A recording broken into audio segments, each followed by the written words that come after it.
എല്ലാവർക്കും ക്രിസ്തുയേശുവിൽ സ്നേഹവന്ദനം. ദൈവം തന്ന നല്ല നിമിഷങ്ങളെ ഓർത്ത് ഞാൻ ദൈവത്തെ സ്തുതിക്കുന്നു, സ്തോത്രം ചെയ്യുന്നു.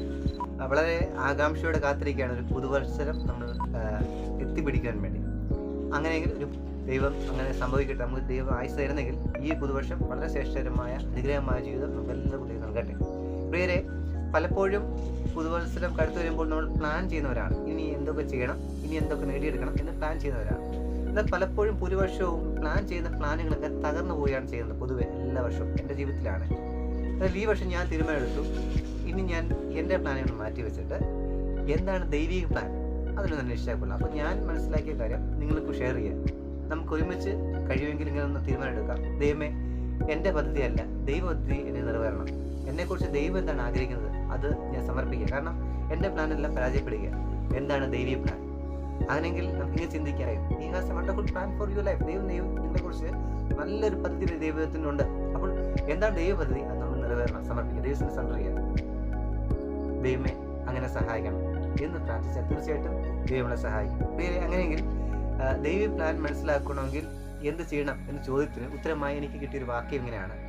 യാക്കോബിന്റെ ലേഖനം 4:8 വാക്യം ഇങ്ങനെയാണ്: ദൈവത്തിനരികിൽ ചെല്ലുവിൻ, എന്നാൽ അവൻ നിങ്ങളുടെ ഇടയിലേക്ക് വരും. നോക്കിയേ, നമ്മൾ ദൈവത്തിനരികിൽ ചെല്ലുവാൻ ഒന്ന് തയ്യാറായാൽ തീർച്ചയായിട്ടും ആ ദൈവം നമ്മുടെ ഇടയിലേക്ക് വരുമെന്ന്. നോക്കിയേ, പലപ്പോഴും നമ്മൾ ദൈവത്തെ കാണുവാനായി ഒരു സ്ഥലത്ത് നിന്ന് മറ്റൊരു സ്ഥലത്തേക്ക് ഓടുന്നവരാ.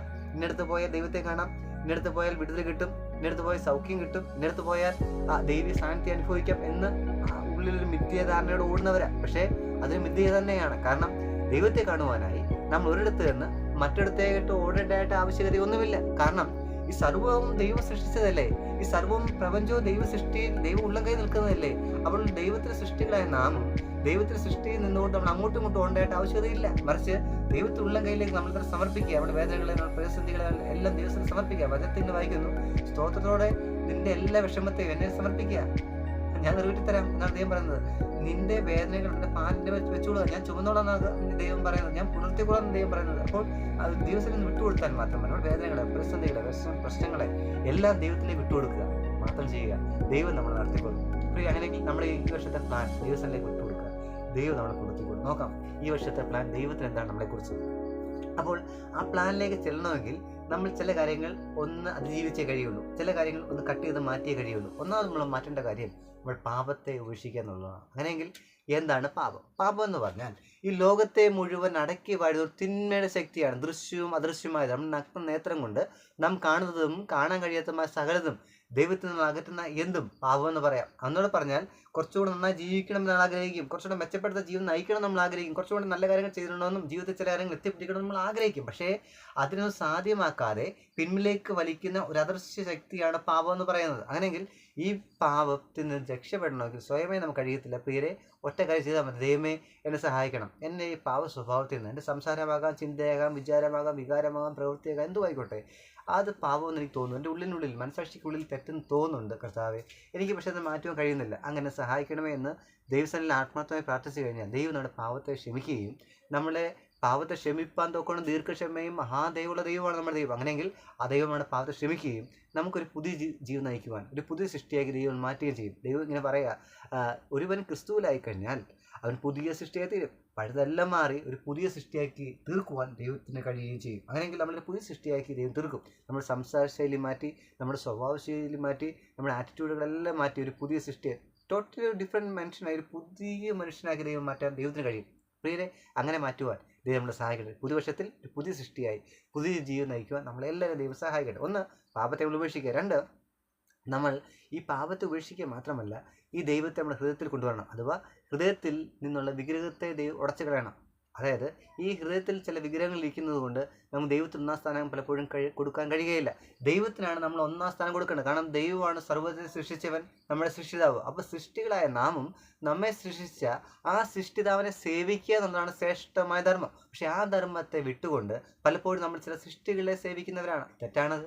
കാരണം ഒരു വിഗ്രഹത്തെ നമ്മൾ തന്നെ സൃഷ്ടിച്ചിട്ട് ആ ദൈവം എന്ന് സങ്കല്പിച്ചുകൊണ്ട് നമ്മൾ ആരാധിക്കാൻ തെറ്റ് തന്നെയാണ്. പക്ഷേ അതിനേക്കാൾ ഉപരിയായിട്ട് നമ്മൾ ഒരുപക്ഷെ സൃഷ്ടിച്ചില്ലെങ്കിൽ തന്നെയും നമ്മൾ ചില വിഗ്രഹത്തെ നമ്മൾ ഹൃദയത്തിൽ വെക്കാറുണ്ട്. ഒരുപക്ഷെ ദൈവത്തിന് കൊടുക്കുന്ന സ്ഥാനത്തേക്ക് കൂടുതലായി നമ്മുടെ വേദനകൾ വെക്കാറുണ്ട്.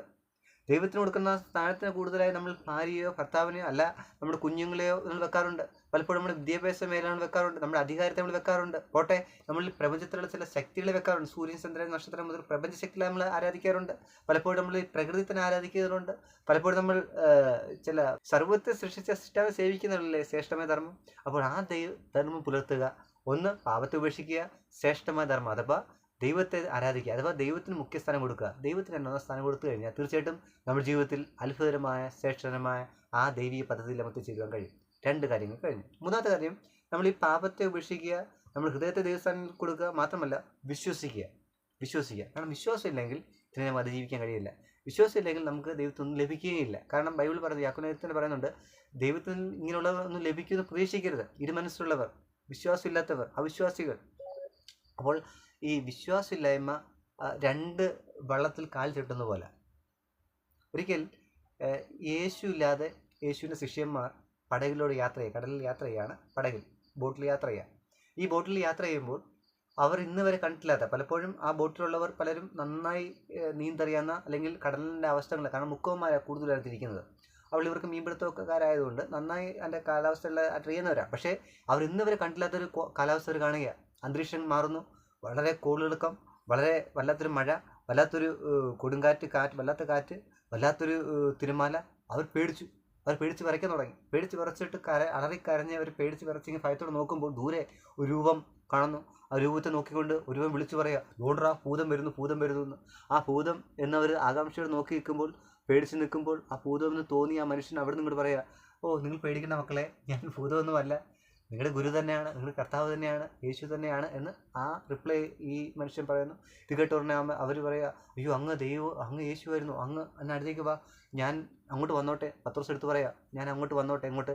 ഈ വെള്ളത്തിലോട്ട് വന്നോട്ടെ" എന്ന്. അതായത് യേശു നടന്നു വരുന്നത് വഴിയിലൂടെയല്ല, റോഡിലൂടെ ഒന്നുമല്ല, മറിച്ച് വെള്ളത്തിൽ മുകളിലൂടെ നടന്നു വരിക. ഇത് കണ്ടോട്ട് പറയാം, "ഞാനും നടന്നു വന്നോട്ടെ" എന്ന്. അവൻ വിശ്വസിച്ചു.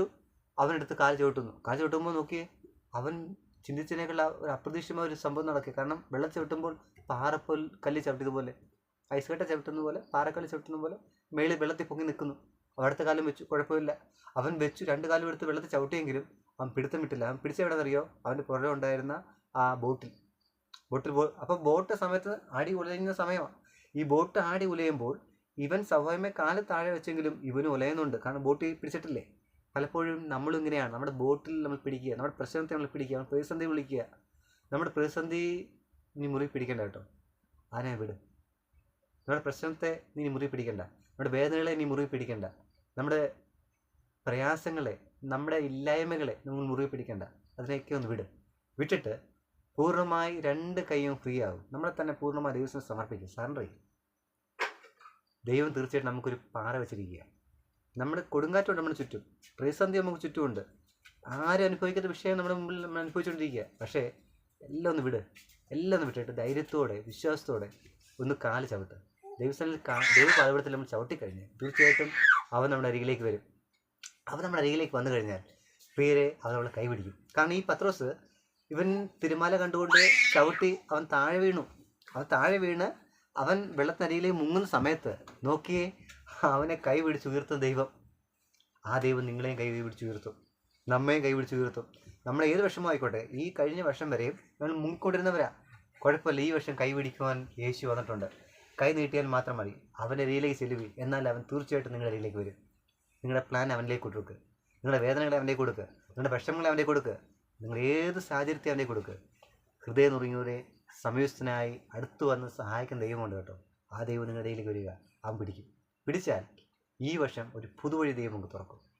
ഒരുപക്ഷെ പുതുവർഷത്തിൽ നമ്മുടെ സഹപാഠികളെല്ലാം ചോദിക്കും, ഇതെങ്ങനെ സംഭവിച്ചു, ഈ അതിശയം, ഈ അത്ഭുതം, ഈ ജീവിതം ചോദിക്കുമ്പോൾ സന്തോഷത്തോടെ പറയാൻ കഴിയും, അഭിമാനത്തോടെ പറയാൻ കഴിയും, യഹോവയാൽ സംഭവിച്ചു എന്ന്, ദൈവത്താൽ സംഭവിച്ചു എന്ന്, എനിക്ക് യേശു തന്ന ഒരു ജീവിതമാണ് എന്ന്. അങ്ങനെ യേശു തരുന്ന ഒരു പുതുജീവിതം അനുഭവിപ്പാൻ എല്ലാ സുഹൃത്തുക്കൾക്കും സാധിക്കട്ടെ എന്ന് ആത്മാർത്ഥമായി ആഗ്രഹിക്കുകയാണ്. എല്ലാവർക്കും പുതുവത്സരം ആശംസിക്കുകയാണ്.